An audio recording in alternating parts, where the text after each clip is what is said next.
bet kiek jų priėmimas. Tai labas vakaras visiems, matau jūsų komentarus. Puiku, kad prisijungėte, džiaugiamės. Tai va, tai labas Ryti.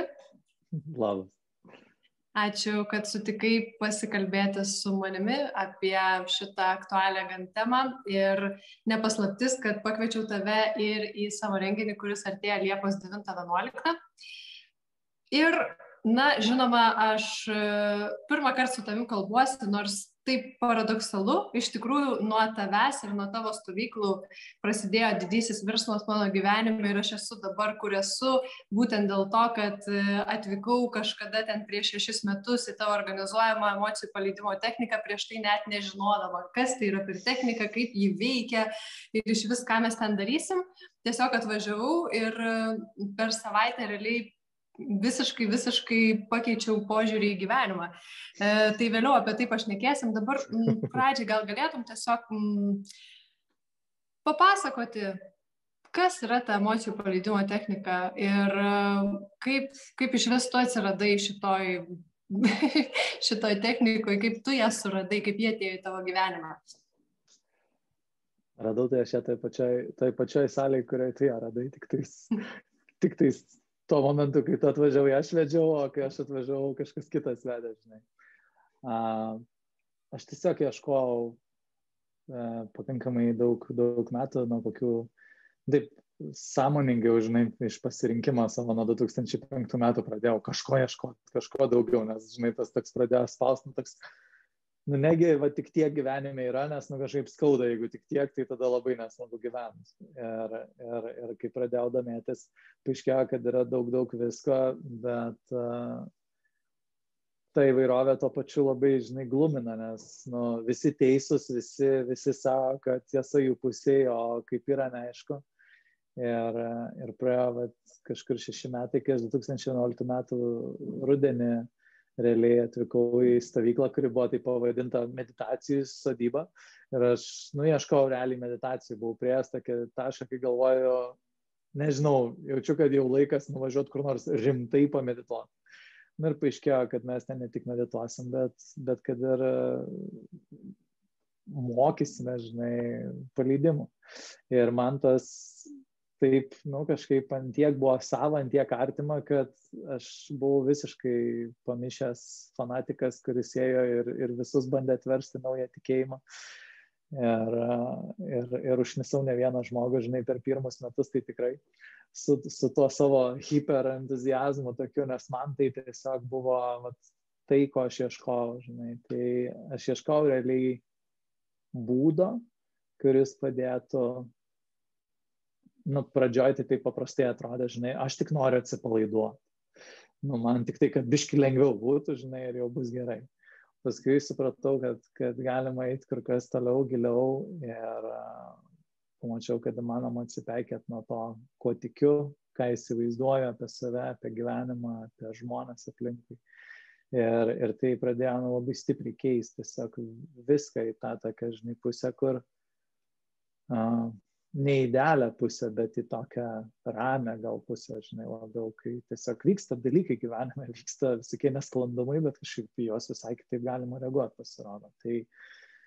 Tai aš to labiausiai ir ieškojau, tos tokios gilios vidinės ramybės, kuri kažkur yra, bet buvo neaišku, kaip ją gauti, žinai. Tai man tai buvo pagrindiniai raktai į tą vidinį tokį būvį kitokį, į susitikimą su tuo, kas yra už viską, ką aš įsivaizdavau apie save. Ir kaip manai, žinai, tu pabuvai toj pusėje, to tokio pasimetusio žmogaus, kaip manau, daugelis iš mūsų esame pabuvę ir daug kas klauso, galbūt šiuo metu yra tokioj būsenoje arba tiesiog kažką panašaus išgyvena. Kaip tu galėtum įvardinti, kokia yra pagrindinė žmonių problema? Kodėl mes įeinam iš visą tą tokį kažkokį pasimetimą į tą kančią? Kaip tai vyksta? Mes visą gyvenimą arba atsiveriam, arba atstumam save. Tai jeigu mes atstumam savo jausmus, mes atstumam dalį savęs. Ir tai skauda, tai labai skauda. Ir tas skausmas, kuris nutinka, jis iš to savęs tokio atstumimo nuolatinio įvairiausiais aspektais įvertinau, pasmerkiau, patikėjau, kad negražus, negeras, neprotingas, dar kažkoks, tai tiesiog ir tada automatiškai tarsi šito reikia atsikratyti. Tai tas bandymas nuolat save pakeisti, nuolat nejausti to, kas iš tikrųjų šią akimirką jaučiasi, atneša didžiulį skausmą. Ir kuo daugiau žmogus kovoja su tuo, ką jis patiria šią akimirką, kuo labiau jisai bando nejausti to, ką jis jaučia iš esmės, kuo jis labiau nori, kad būtų taip, kaip jam atrodo, ne taip, kaip yra, tuo didesnis atotrukis nuo tikrovės, tiesiog nuo gyvenimo, va dabar, va čia, šią dieną, šią akimirką. Ir iš to kyla kančia, iš to kyla begalinė kančia, nes nuolat kažko trūksta ir atrodo dar, prie viso to atrodo, kad tas kažkas nutiks, jeigu pasikeisiu. Ir antras raundas ir vėl dabar jau reikia šitą atstumti, reikia vėl pasikeisti ir vėl būti geresniam. Ir iš pradžių, žinai, geram vaikui, paskui geram kokiam nors ten suaugusiam, paskui geram darbuotojui, geram vyrui, gerai žmonai ir taip toliau, ir taip toliau, ir taip toliau. O tada atrandi dvasingumą ir tada bandai tapti geru medituotoju ir čiupti žvadžių ir vėl tas, žinai, ir, tai niekur nenuveda, tik tai į didžiulę frustraciją, nusivylimas savim, nes jis atrodo, kažką ne taip padariau.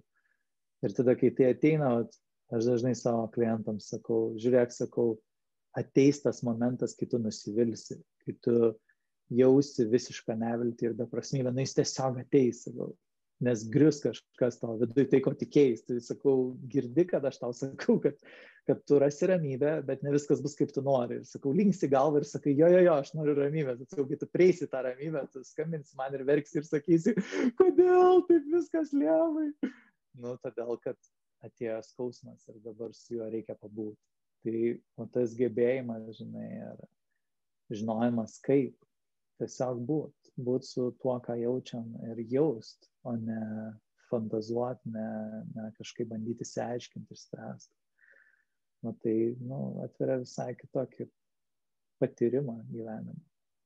Tai taip apibendrinant, ta nuolatinė kova, atstumimas to, kas vyksta viduje ir nuolatiniai reikalavimai iš esmės sukuria mums labai labai daug problemų. Aš vakar kaip tik, žinai, Instagramo savo paskyroje uždaviau klausimą, tiesiog sakau, klauskit manęs, ko nori savo ten sekėjam, ir daug gavau žinučių apie tai, kad nerimas, panikos atakos, depresija ir kaip savo padėti.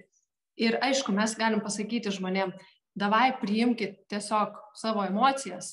Tai kaip priimti, tai ką čia daryti, žinai, ir atrodo taip paprasta tiesiog atsisėsti ir pabūti su tuo, bet kai nepraktikuoja žmogus, jam iš tikrųjų sunku suprasti, kaip tai vyksta. Ir iš esmės tai ir yra emocijų paleidimo technika, ar ne? Būtent. Tik tais dažniausiai, bent jau pas mane tas klausimas skamba ne kaip savo padėti, o kaip atsikratyti baimės, kaip nustoti pykti. Arba tu man padėk kažkaip. Galima ir šitas variantas dažnas. Tiesiog, iš tikrųjų, žinai, atrodo, kad jeigu to nebūtų mano gyvenime, tai viskas būtų okei. Bet jeigu šitą susitvarkyčiau, tai visa kita nesvarbu. Ir dėl to dažnai irgi žmonės labai taip, kažkaip, dėl to jų ir paskui laukia nusivylimas.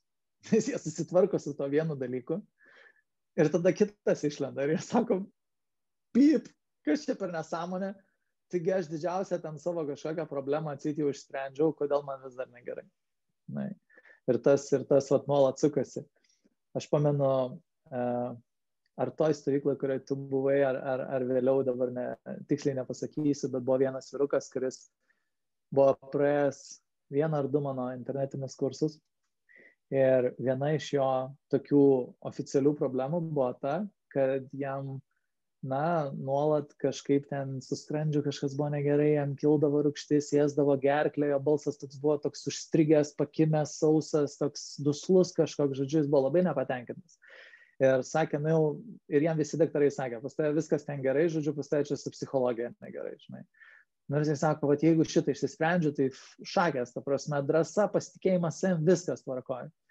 Ir trečią ar ketvirtą stovyklos dieną jis ateina ir sako, žinai, sako, nu, man vis tiek tas dalykas yra, mane jisai užnisa, sako, aš vis tiek noriu išspręsti. Sakau, žiūrėk, o tu neik ir savęs paklausk tokį klausimą, sakau, kokia tau nauda iš to, kad su tavim taip yra, žinai, ką tu iš to gauni, tiesiog, žinai, nu, tai yra nesąmonė, nelogiškas klausimas ir jis taip, na, nu gerai maždaug, einu padarysiu namų darbus, nu, kad jau davei.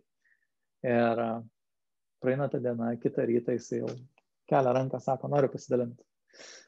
Ir dar vienas dalykas, kurį aš jam pasakiau, sakau, klausyk, sakau, man atrodo, kad šita problema netikra, sakau, čia tavo fake problema, kurią tu pridengi visas kitas problemas, žinai, ir nu, vat, pasižiūrėk, žinai, kaip ten yra. Ir jisai kitą dieną ryte jau dalinasi, sako, nu va, sako, pasakei man, eit pasižiūrėti, žodžiu, dar pasvarstyti, gal čia iš tikrųjų aš slepiuosi už tos problemos.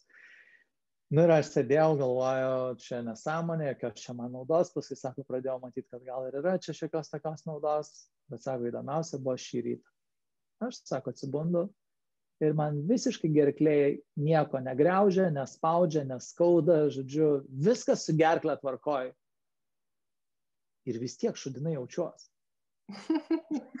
Sako, tada supratau, kad eina, viskas, va čia tai šakės dabar viskam, nes jis keletą metų šventai tikėjo, kad jeigu jis išspręstų tą, va, žinai, vieną dalyką, jo visas gyvenimas pasikeistų ir va, tada paaiškėjo, kad ne, tas dalykas pranyko, bet jo liūdesys, jo skausmas, visa tai liko, visa tai vis tiek kažkur užspausta. Tai va čia tas toksai pradinis lūkestis, kuris dažniausiai ir atneša paskui kažkurio momentu tą didžiulį tokį nusivylimą, nes iš to skausmo atrodo, nu, vat, jeigu tik skausmas dingtų, jeigu pasakytumėt man, kaip pašalinti jį, kaip daugiau niekada jo nejaust, kaip daugiau niekada nesusitikti ir neatsidurt toj būsenai, tai visa kita nebesvarbu. Prasme, aš tik tai to noriu. Tai vat, šita iliuzija jinai neišsipildo. Bet daugiau ar mažiau, na, aš neatsimenu žmogaus, kuris būtų atėjęs ir jos neturėjęs. Tik tais vieni greičiau iš jos atsipeikė, kiti truputį ilgiau užtrunka. Kaip sakoma, mes bėgam nuo skausmo ir siekiam malonumo, ar ne? Kiekvienas turbūt nemalonu eiti į tą skausmą ir toks yra mechanizmas kažkoks, kad bėgti, tarsi tai pasikeis, jeigu mes pabėgsim. Ir galiausiai pabėgti įmanoma, prasideda įvairiausios fizinės lygos.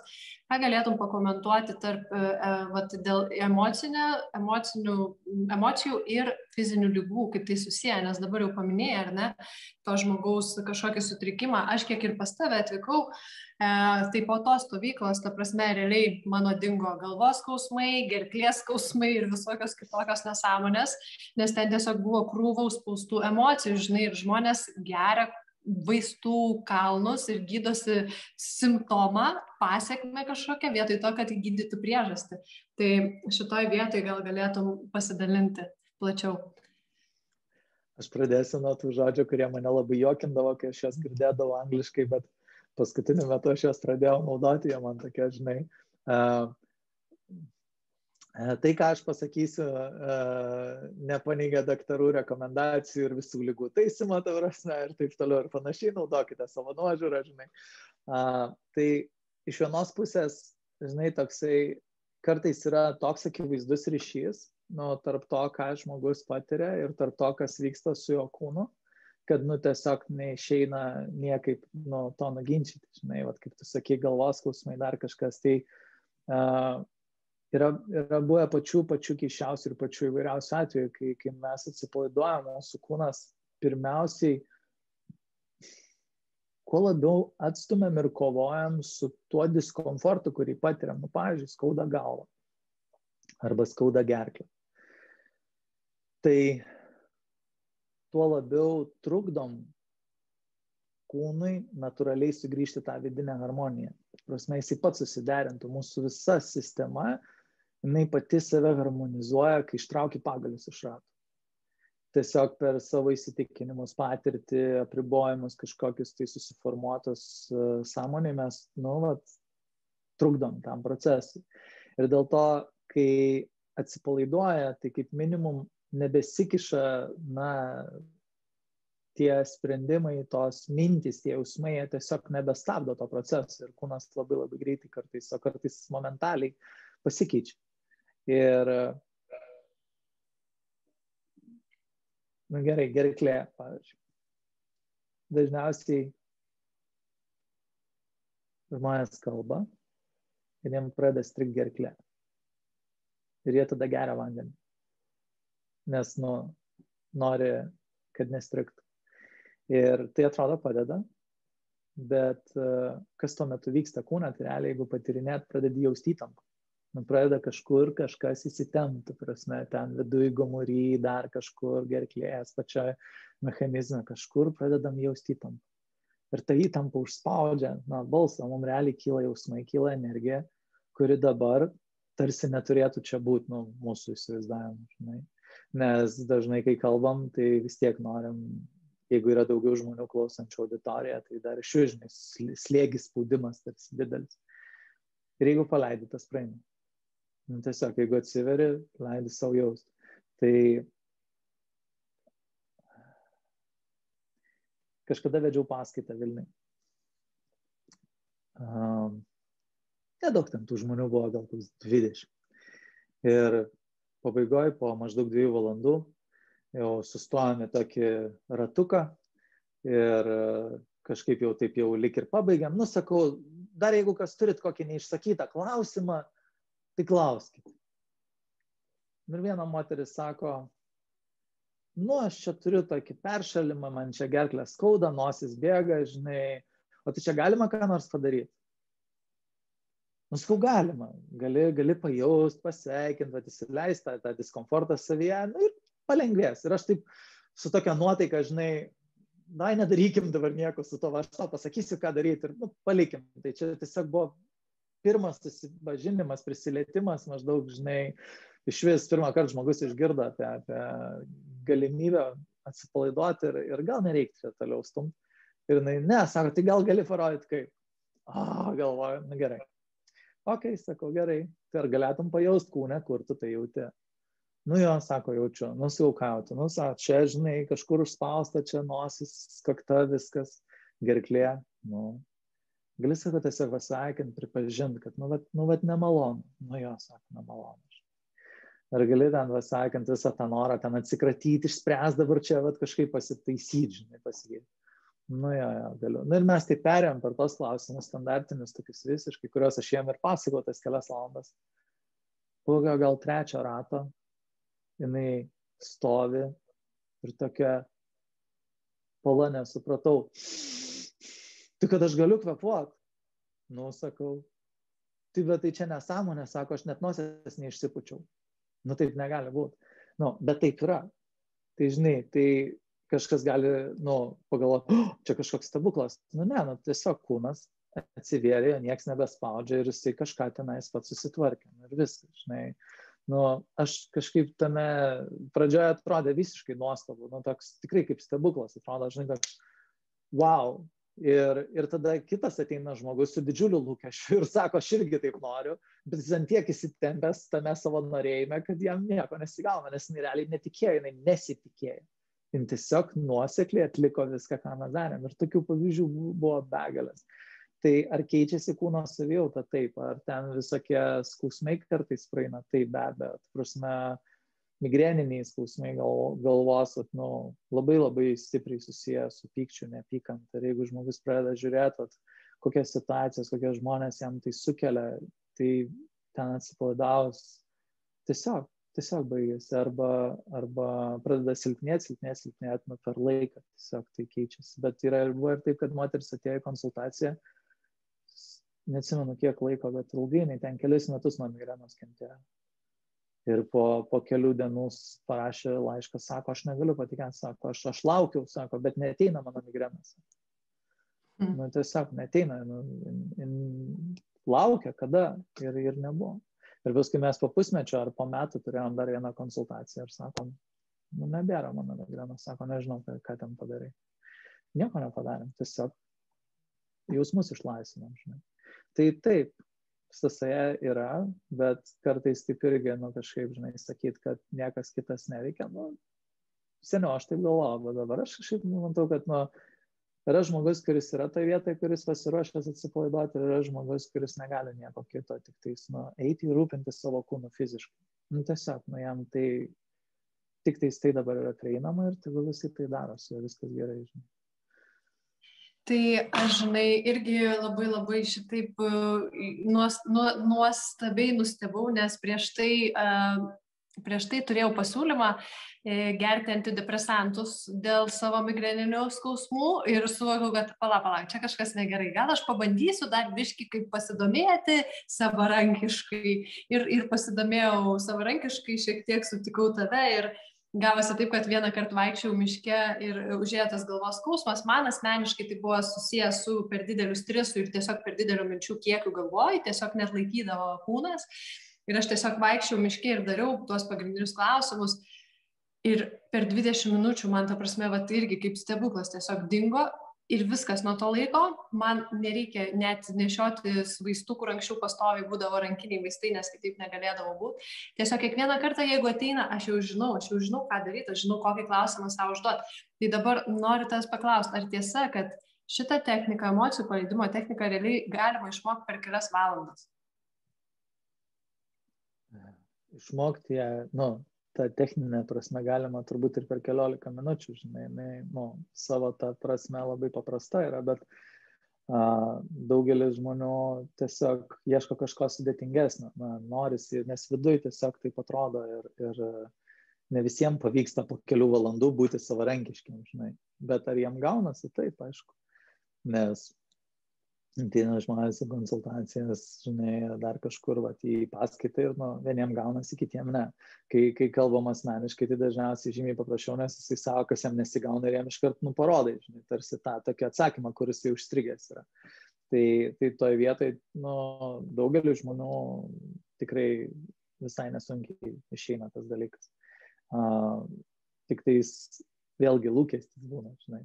Tai jeigu man gaunasi, tai aš dabar čituoju viską, žinai, pataisysiu vėl ir bus gerai ir nevelna. Dabar, ir tie jausmai ateina, žinai, ir jie tiesiog ateina, bet tu tik išmoksti kitaip su jais visiškai elgtis. Prasme, ką tai suteikia, tai pirmiausiai galimybė būti harmoningai, tokiam balansė su savo visom emocijom, su savo mintim, su savo praeitim, su tuo skausmu kažkokiu sukauptu, liūdesiu, baime, pykčiu, su bet kuo, kas buvo atstumta, kas buvo atseit blogai.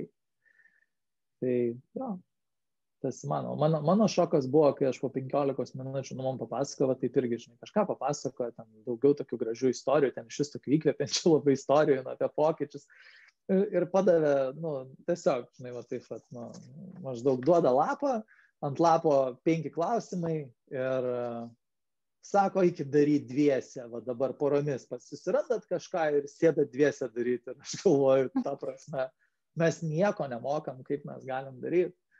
Ir tiesiog sėdžiu, skaitau nuo lapo, tos klausimus, nors viduje toks jausmas biški, kad čia kažkokią nesąmonę darom, nes negali būti paprasta. Ir po 10-15 minučių, aš nežinau, kiek kartų mes vienas kitą paklausėm tos tokius klausimus, žinai.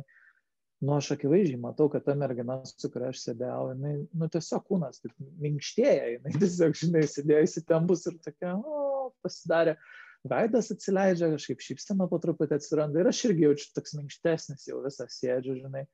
Tai man buvo šokas tikrai ir aš tą irgi visada per seminarus sakau, pabandykit tiesiog ir ar visi 100%, ne, aišku, būna žmogus pirmą kartą daro ir galvoja, jis ant tiek stengiasi viduje, man tiek ten tos mintis sukasi, kad jis sako, tai aš net nežinau, ta prasme, tai kaip čia viską daryti ir jis ant tiek užsistresuoja, kad net nėra laiko, kada jam ten kažką patirti, žinai, bet tai buvo, mane tai šokiruojantis dalykas, kad iš tikrųjų įmanoma iš principo atsipalaiduoti, jeigu tinkamai paklausia kažko tave, žinai, ir su metais tai tapo dar paprasčiau.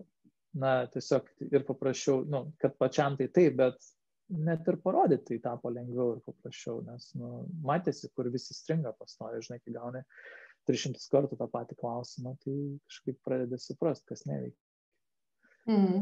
Aš irgi puikiai galiu paliudyti apie tą atsipalaidavimą, nes kai pirmą kartą buvau tavo stovykloje ir tiesiog skaičiau tuos klausimus su savo partneriu, tai pasijaučiau realiai kaip apsirūkiu žolės. Aš tuo metu rūkiau žolę, aš žinau, koks tai jausmas ir ta prasme lygiai toks pats ir galvoju, kas čia dabar vyksta.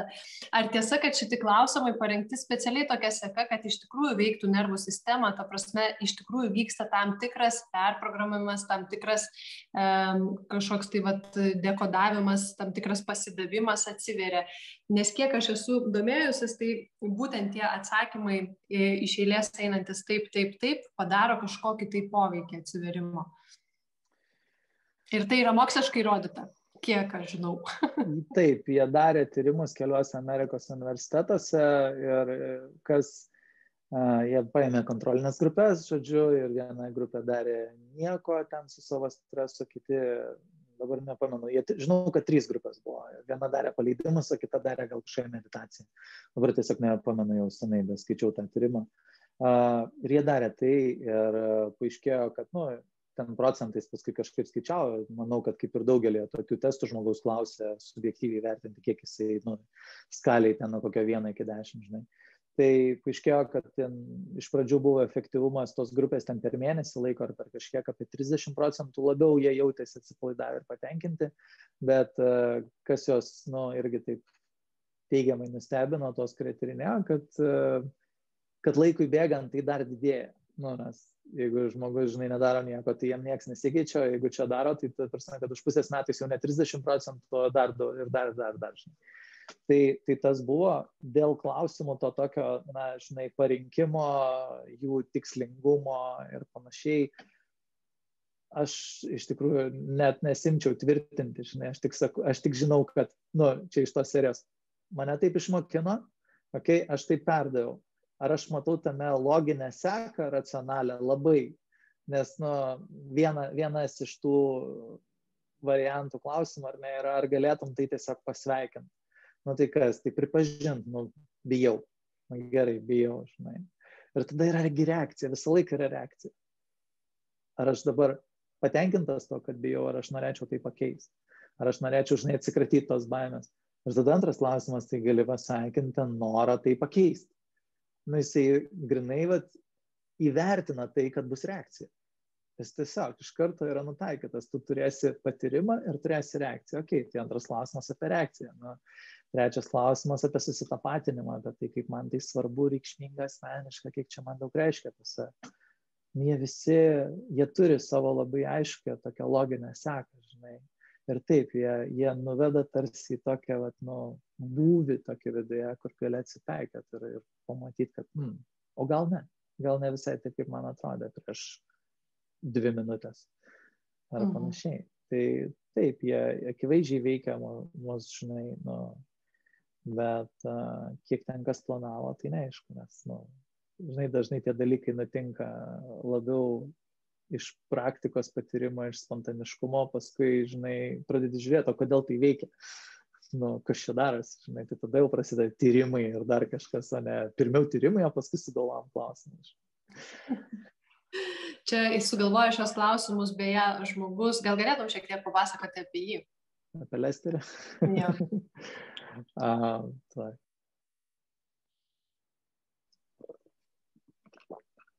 Lesteris buvo labai savotiška tokia asmenybė, kiek istorijų, žinai, girdėjau ir kiek kalbėjau su tais, kurie gyvai pažinojo dar. Tai Heilas ten apie irgi istorijų papasakodavo. Tai, jis tiesiog pati jau ta pradžia buvo tokia labai dramatiška, tokia, žinai, romano verta, nes jam buvo 42 metai ir jis jau buvo taip susivaręs savo sveikatą, kad jam nutiko antras infarktas. Ir jis ten turėjo krūvą ligų visokių ir inkstų akmenis, ir skrandžio opą, ir alergijas kažkokias, tai ir migrenas. Jis labai jau toks buvo pagriuvęs kaip tokiam amžiui, žinai. Ir tai buvo 1952 metai. Tai daktarai pasižiūrėjo, jį patyrinėjo, sako, ką, nenumirė šaunuolis, bet kokios 2-3 savaitės tau turbūt liko ir viskas, tiesiog, nes nieko padaryti negalim, nebuvo tuo metu tų visų širdies operacijų, dar kažko, ką dabar daro, žinai, kai žmogui nutinka infarktas. Ir sako, eik, susitvarkyk reikalus, ruoškis, žodžiu, viskas. Ir jį tas labai šokiravo stipriai ir jisai buvo pakankamai sėkmingas, gyveno New York'e, turėjo ten kažkur penthause būtą gražų, žodžiu, viską, verslą, moterų, viskas buvo atrodyti, žinai, tą amerikietišką svajonę.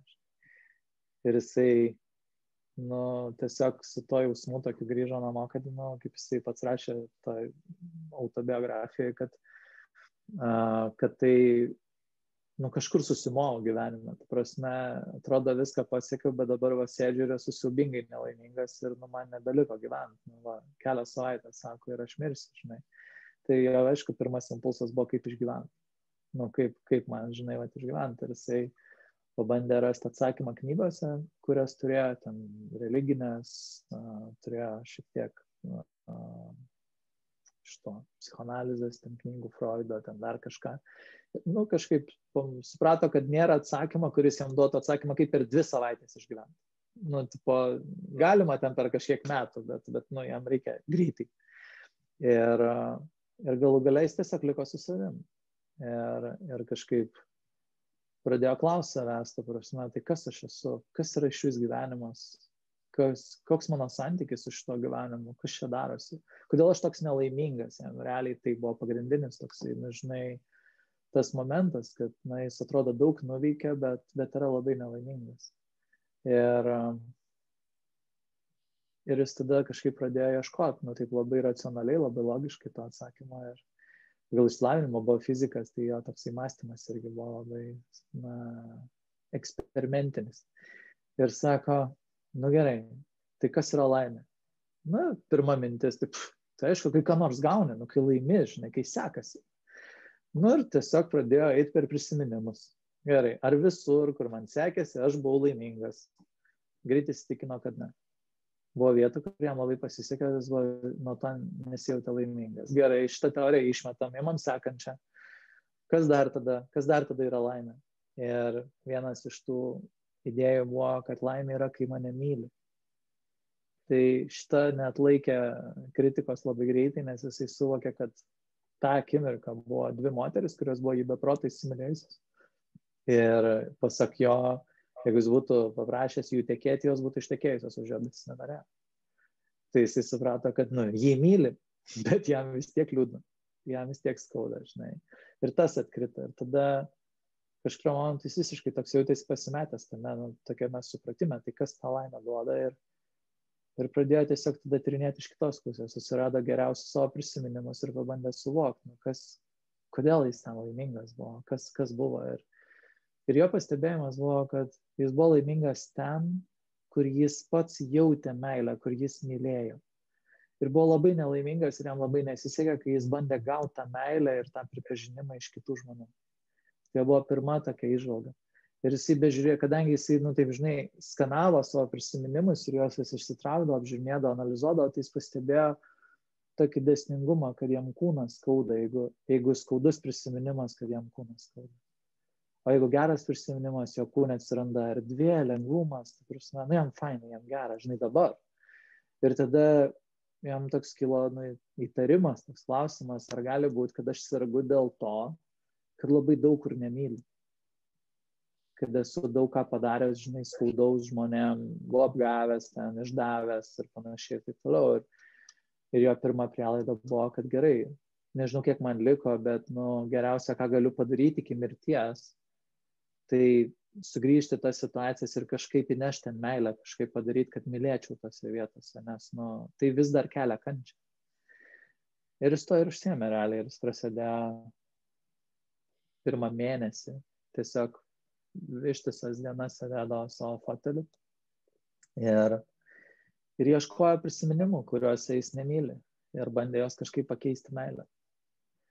Ir kartais aš dabar, kai dariau su žmonėm, tai matau, kaip jie, žinai, skuba, kaip jie sako, aš jau 10 minučių čia su šito sėdžiu, žinai, kodėl man vis dar skauda. Ir ten buvo kažkur parašyta, kad kartais jam tai užtrukdavo 3 valandas.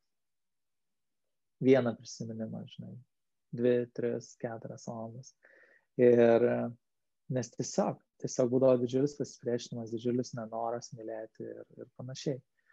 Tai po mėnesio jisai suprato, kad susidūrė su tokiu prisiminimu, kuriame niekaip negalėjo priversti savęs mylėti, niekaip, kiek savęs beklaustų tai, ką jis darė, kas jam veikia, nebeveikia. Ir tai buvo prisiminimas, kur jį išdavė mergina, moteris, kurią jis mylėjo prieš 10 metų. Ir jis tada suprato, kad kažkas vėl čia kitaip, čia kažkas nebe taip. Ir jisai stebėjo, sėdėjo, žiūrėjo į save, suprato, kad jis vis dar nori pakeisti tą situaciją, jis vis dar nori, kad to nebūtų buvę. Jis vis dar galvoja, žinai, kaip galėjo būti, gal galėjau tą pasakyti, tą padaryti, tiesiog kažką pakeisti. Ir jis pradėjo jaus didžiulį skausmą skrandyje ir suprato, kad va čia yra jo greičiausiai skrandžio opa. Nes jam taip žvėriškai skaudėti pradėjo, žinai, ir jis dar suvokė, kad va, kol aš noriu pakeisti praeitį, tai aš negaliu jos mylėti. Tiesiog neišeina, žinai, nes aš noriu, kad būtų be kitaip. Tai tada jisai suprato 2 dalykus. Ir jis taip pat ėjo ir paskui kažkur po 3 mėnesių, pirmą po to mėnesio jisai atsipeikėjo į vieną dalyką. Praėjo mėną ir jisai taip, taigi aš jau turėjau būti miręs.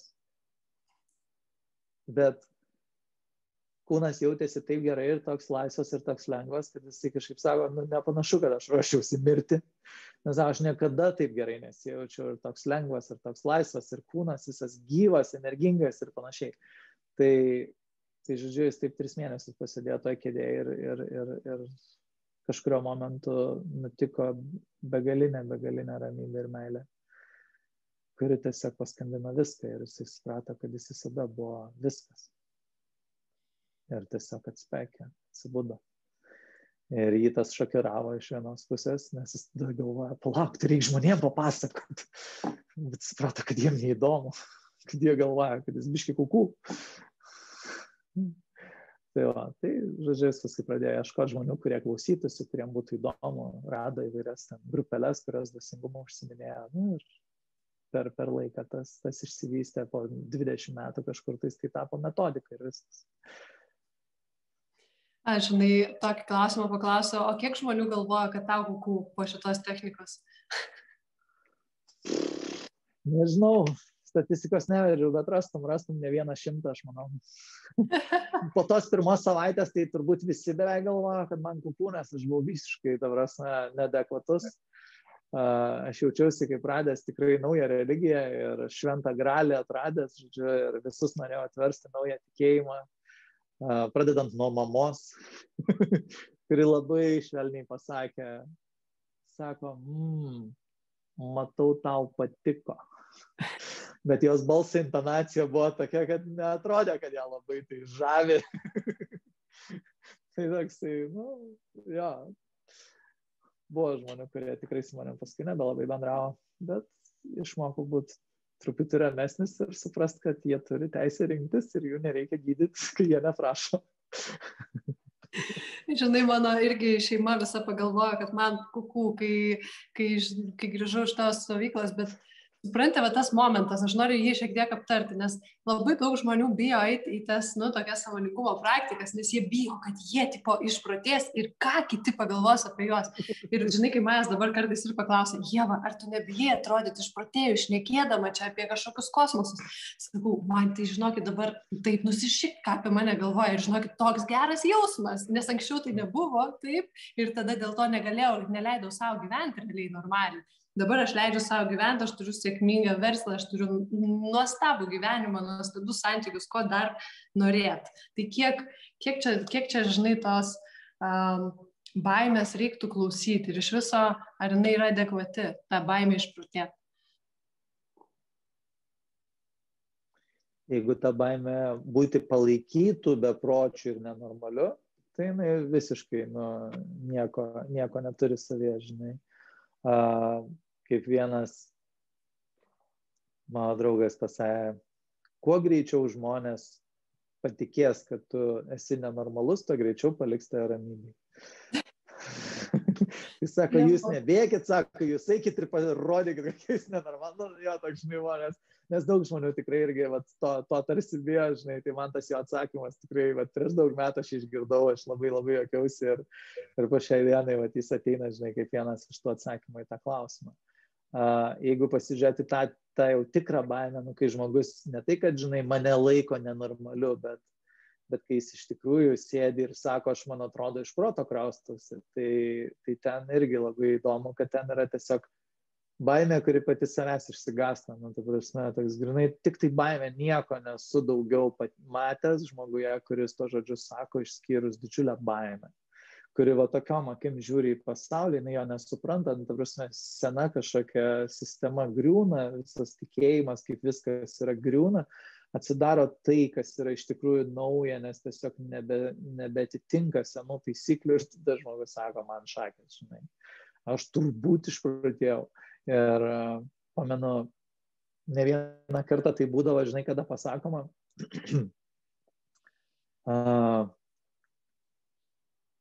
pirmas kartas toks, kur man įstrigęs yra, tai viena mergina kažkaip ten, žodžiu, meditacijos metu taip atsijungia, žinai, ir išėjo visiškai, ir tokia grįžta taip. Ir jai tokia meilė, ir jinai taip kažkaip, sakau, kas yra? Sako, aš viską myliu, turbūt išpratėjau. Toks, žinai, per gerai negali tai būti. Netelpa į seną dėžutę, paprasčiausiai seną tikėjimą apie gyvenimą, netelpa dabartinis patyrimas.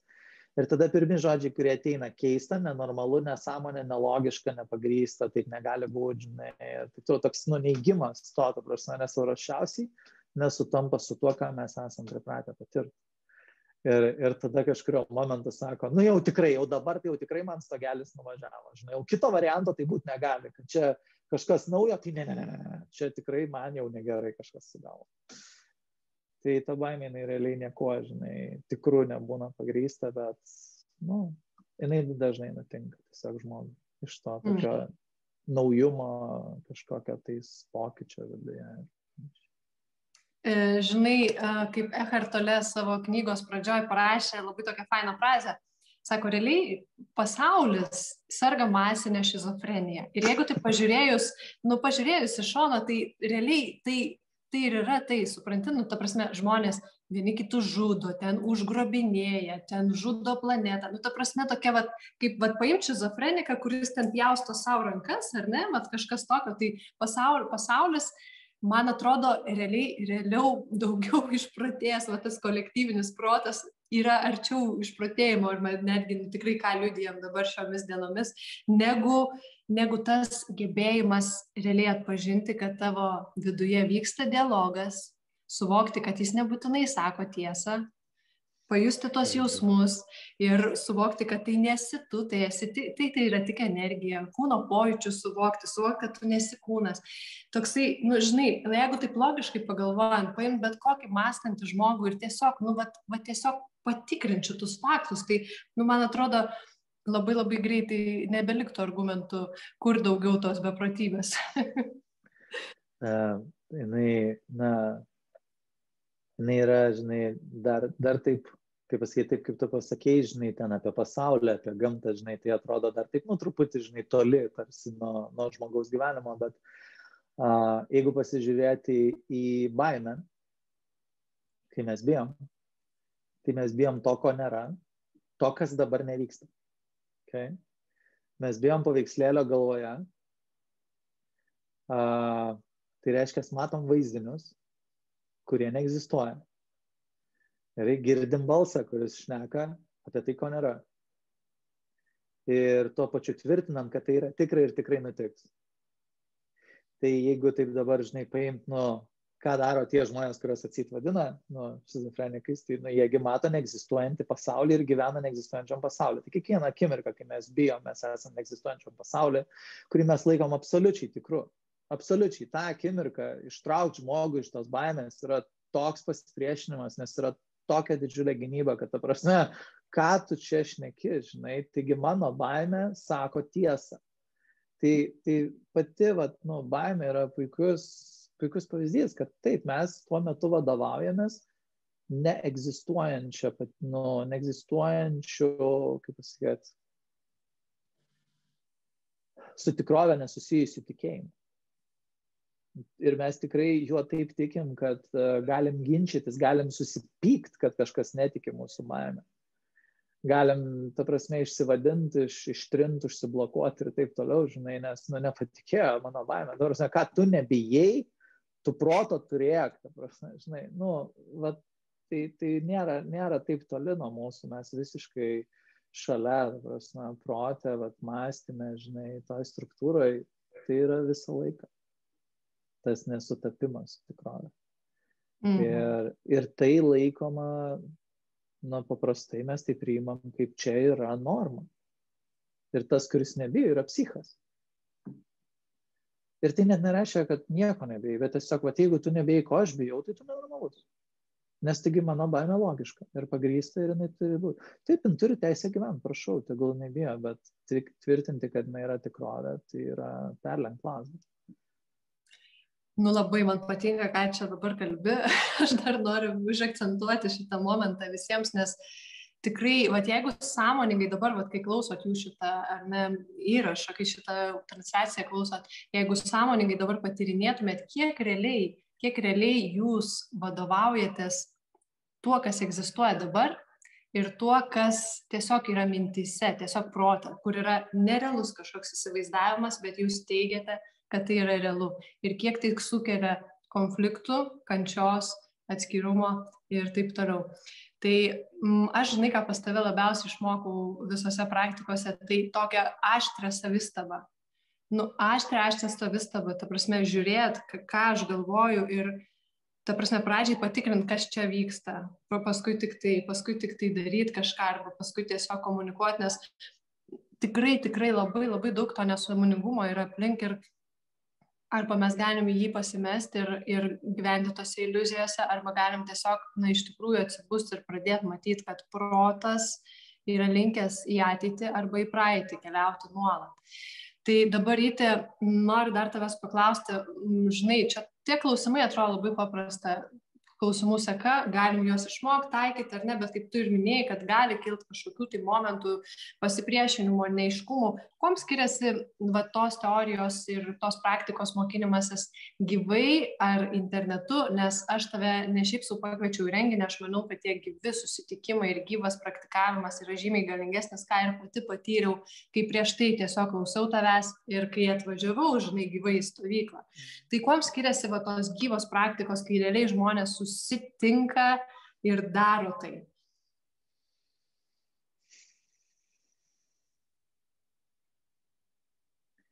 Visi variantai veikia ir per laiką duoda rezultatą. Bet gyvai yra žymiai didesnė įtaka grupės. Tai yra visa grupė žmonių susijungia su vienu tikslu. Ir jų tas susitelkimas ir tas fokusas toksai, žinai, tą akimirką į tai, kas dabar vyksta, į tai, ką darom. Tai duoda tokį didžiulį palaikymą, gal sakyčiau, žinai, žmogui toje vietoje. Nes jeigu tu prisimintumėt stovyklas, tai mes baigdom labai vėlai, mes baigdom 10, ar ne, pradėdom ten gal 9:30 ryte ir baigdom 10, žinai, vakare. Bet kas eidavo miegoti 11? Niekas. Iki 3 nakties, iki 5 ryto ten kaip kas, kiek kam, žinai, energijos užtekdavo, tiek visi sėdėdavo, nes negalėdavo sustoti. Iš tos pusės, ar ne? Ir sėdėdavo visur pakampėm po 2 ar visaip ir paleidinėdavo toliau. Ir jų nereikdavo vers, žinai. Nes ta grupė tiesiog palaiko ir tada, žinai, kažkam sunku, kažkas sėdi verkia, žinai, ir tiesiog yra kažkas šalia, kas gali pabūti. Ir neaiškint tau, kad tu dabar nustok bliaut, nes čia tipo nelaikas ir ne vieta, žinai. Tai susikuria tokia erdvė, žinai, kurioje tai yra saugu, kurioje galima tai daryti, ko paprastai savo neleidžiam. Nes iš pradžių atrodo, kad visi tie žmonės gal yra svetimi ir nepažįstami ir panašiai. Bet kai atsiranda ryšys, kai atsiranda per praktiką, per bendravimą, tas, žinai, toks pajautimas, kad nesi vienas lauke. Tai va tas gyvam buvime jisai yra žymiai stipresnis negu kad ir, kai dalyvaujant internetiniam kursą, žinai, aš per tą patį Zoomą jas vedu, tai gali matyti, kiek žmonių yra prisijungę, bet iš tikrųjų tu jų nematai tuo pačiu metu. Skaitant tai, kad lietuviai dažniausiai išsijungia kameras ir fik jos priversi įsijungti, žinai. Turiu reikalauti pastoviai, kad įjungit kameras, žinai. Tai aš dėl ko sakau lietuviai, nes užsieniečiai tai visada su kamerom sėdi. Kiek aš pats kur nors dalyvauju, tai ten 100 žmonių, 100 kamerų, žinai. Tai gyvas renginys turi tą tokią grupės energetiką žymiai stipresnį ir tą tokį palaikymą, žinai, ir kartais tai turi tokį keistą, magišką poveikį, žinai, kai eini kažką savo reikalais ir staiga koks nors kolega tau kokį klausimą, kai užduos, žinai, ir tas klausimas ištaško viską, žinai, tiek gerąją prasme, tiek blogąją prasme. Tiesiog tas sąveika, jinai labai stipri būna su kitais žmonėmis. Vieni erzina, kiti žavi, kiti dar kažką. Tai iš to yra tas, žinai, gyvo tokio grupės buvimo kartu papildomas toks bonusas. Ir kitas dalykas, kad per savaitę bent jau, žinai, tai tikrai paprastai per kokią dieną, 2 dienas, žinai, buvimo tokio kartu su grupe, susiformuoja tokie ryšiai tarp žmonių, dėl to, kad yra atvirumo, dėl to, kad yra vietos jausti, kurių kai kurie niekada nėra patyrę išvis. Tiesiog, nes nebuvo galima būti su jausmais, su savim tokiu, koks aš esu, su tokiu ten netobulu ir turinčiu problemų ir dar kažką. Ir tas irgi, duoda, žinai, nuo draugysčių iki santokų ir ką tik tais nori. Taip, ten visko žinau, kad būna. Tai aš klausiu dar tokio klausimo. Matai, yra žmonės, kurie jau žino šitus klausimus, yra žmonės, kurie jau taiko tos klausimus. Ir jie galvoja, dabar į šitą savaitgalį, kur mes kartu su tavim vesim šitą emocijų paleidimo techniką ir pristatysim, ir tu esi pasiruošęs savo tam tikrus įrankius, ir aš esu pasiruošęs tam tikrus įrankius. Ir dabar žmonės galvoja, okei, aš tai moku tos pagrindus, tai kas man dabar iš to, ar bus tos naudos? Nes šitoj vietoj labai kartojasi ar ne ta teorinė informacija, bet kaip vyksta tas jau pažengusiųjų vaidmuo ir ką jie patiria tokio pobūdžio susitikimuose. Žinai, aš kažkada irgi galvojau, ar bus naudos, jeigu aš kartosiu bazinius, žinai, dalykus. Ir aš esu Amsterdame buvęs jau pirmą kartą po daugiau kaip metų, kai išmokau visą tai ir mokėjau. Ir nuvažiavau visiškai į vadinį pirmą tokį savaitgalinį seminarą. Ir paskui po kokių 3 metų, 2 metų, nežinau, dar sykį važiavau į tą patį seminarą. Ir kiekvieną kartą tai buvo ant tiek gilu ir ant tiek kitaip. Nes jeigu įsivaizduoti, kad ateini ten tik tam, kad išgirst naują informaciją, tai yra visiškai ne dėl to. Todėl, kad tai yra patyrimas. Kiekvieną kartą vis kitoks savęs patyrimas. Ir mane tas, nes protas iškėlė tą patį, žinai. Tai bet ašgi žinau tą visą teoriją, žinai, aš jau žinau, kas ten bus. Antrą kartą aš jau žinau, iš esmės net ir tą seką, nes tie savaitgaliai jie nesikeičia, jų struktūra, žinai.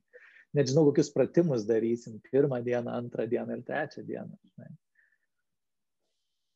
Bet tai, ką aš galiu pasakyti, kas man buvo esmė, tai atvažiuoti 100% nusiteikusiam, dalyvauti pilnai ir daryti pilnai.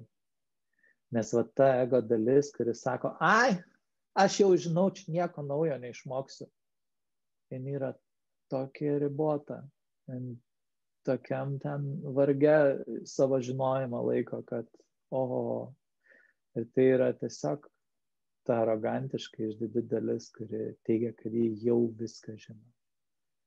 Jeigu jie jau viską žino, tai jau turėjo viską ir padaryti, ne? Bet jeigu dar skauda, tai toli gražu ne viską.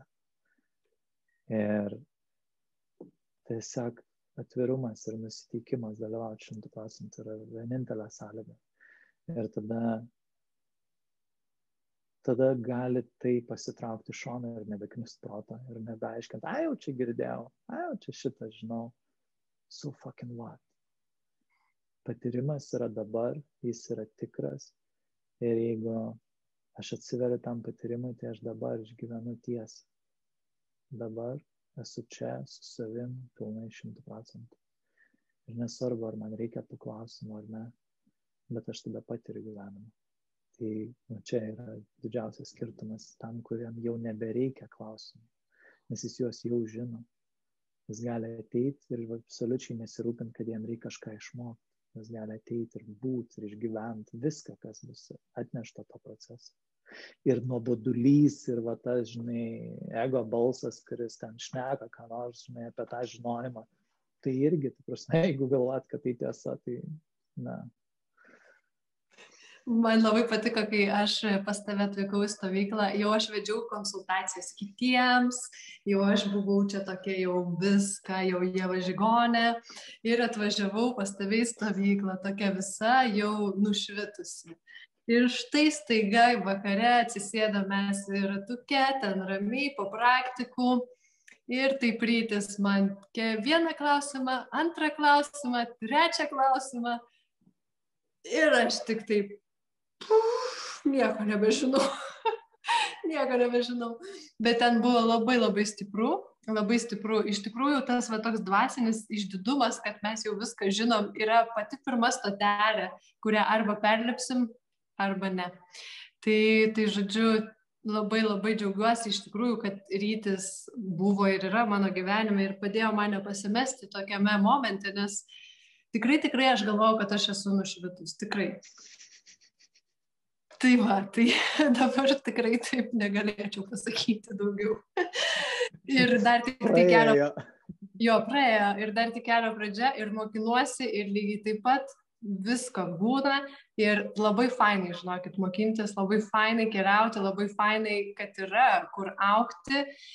Todėl labai labai kviečiu visus atvykti į Liepos mėnesį vykstantį realybės kūrimo savaitgalį, kur penktadienį mes su Ryčiu pavarysim normaliai. Ir jūs pavarysit irgi normaliai. Tai va, tai aš jaučiu, kad mes čia galėtume kalbėti, nes labai tikrai įdomu ir labai daug galime daug ko pasidalinti, kas būtų naudinga žmonėm. Tačiau su šia nuostabia nuotaika ir poreikiu gauti dar daugiau, norėčiau atsisveikinti su visais ir neprimint, o informuoti, kad rytoj aš turėsiu labai įdomų pokalbį su Milana, jogos mokytoja, kuri ves jogos užsiėmimus savaitgalėje. Ir tai nebus ta joga, kaip jūs įsivaizduojat, pasimankštinti ir viskas. Ten labai normaliai sąmonės plėtimas vyks. Mes su Milana jau esame susitariusios ten irgi, tai pirmadienį kalbuosi su Milana, antradienį su Mindaugu Rainiu, trečiadienį su Otilija. Ir tiesiog turite laiko dar nuspręsti, nepraleisti progos, susitikti su mumis gyvai ir patirti visą tą nuotykį, kuris laukia. Tai ačiū tau, Ryti, labai už pokalbį. Gal dar norėtum kažką palinkėti tiems, kurie klauso. Tiesiog gal kas nors ateina va taip va iš vidaus užbaigimui. Viskas, ką aš tau siūlau, tai susitikti su savim iš tikrųjų. Su tuo savim, kuris yra už minčių, už jausmų, už viską, ką tu žinai. Tuo, kurio tu visą gyvenimą ieškai. O visa kita vis tik detalės. O visa kita tik detalės. Tai ką, mielieji, tikiuosi, kad pajutote bent šiek tiek to virpulio ir rezonanso, nes tikrai tie, kas pasiruošę, turėjo normaliai jums parezonuoti šitas mūsų pokalbis. Tai ačiū visiems, pasidalinkite šiuo video, jeigu jaučiat, kad jis gali būti naudingas kitiems ir susitiksime renginyje. Iki.